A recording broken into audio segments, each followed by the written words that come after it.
kita, fakta unik kali ini On The Spot akan mengangkat seputar rumah-rumah yang katanya menjadi favorit makhluk-makhluk gaib untuk dijadikan tempat tinggal. Rumah yang dimaksud wujudnya bukan seperti rumah yang dihuni manusia.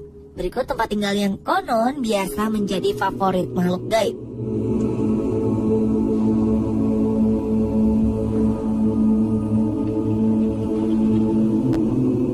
Pohon besar yang memiliki batang yang kuat dan daun yang lebat ini memang sering dianggap sebagai tempat tinggal makhluk halus, khususnya genderuwo.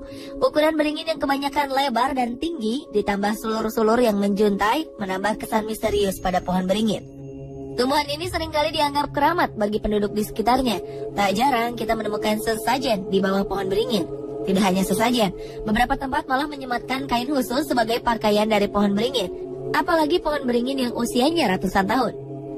Pohon beringin yang paling terkenal dengan mitosnya adalah beringin kembar yang ada di alun-alun kota Yogyakarta.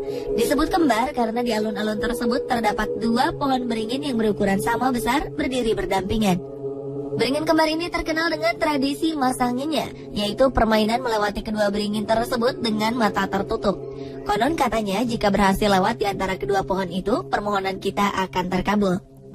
Masyarakat percaya roh penunggu pohon akan menuntun orang yang keinginannya akan dikabulkan. Sebaliknya, jika keinginan tidak direstui, orang tersebut tidak akan berhasil melewati beringin kembar.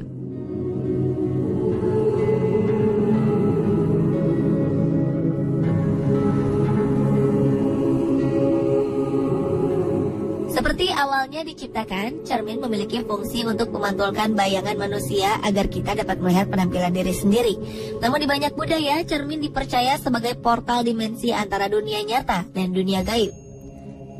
Banyak ritual memanggil hantu atau berkomunikasi dengan hantu yang sering melibatkan cermin.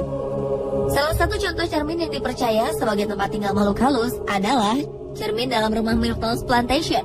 Rumah ini terkenal sebagai salah satu rumah terseram di Amerika. Suatu hari, sang pemilik rumah beserta keluarganya tewas karena diracuni. Menurut kebiasaan penduduk setempat, setiap ada yang meninggal, cermin di dalam rumah harus dibalik agar roh pemilik rumah tidak terjebak dalam cermin. Namun ketika mereka akan dimakamkan, tidak ada yang ingat untuk membalik cermin di rumah tersebut.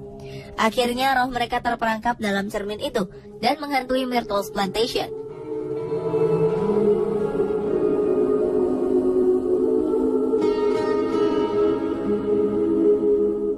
Lukisan adalah karya seni yang dibuat seniman yang biasanya dituangkan ke dalam kanvas. Beberapa lukisan dibuat dengan teknik khusus sehingga kelihatan seperti hidup.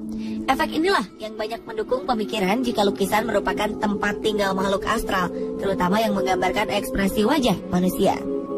Seperti lukisan Bill Stoneham yang berjudul The Hand Raises Him.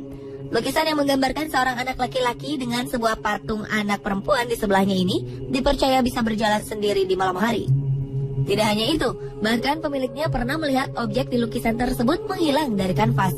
Konon katanya jika anak kecil menatap lukisan tersebut, dia bisa tiba-tiba jatuh sakit. Orang dewasa yang menatap lukisan ini akan merasakan hawa panas di sekitar lukisan. Masih banyak lagi tempat-tempat yang sering dianggap menjadi tempat tinggal makhluk gaib di sekeliling kita.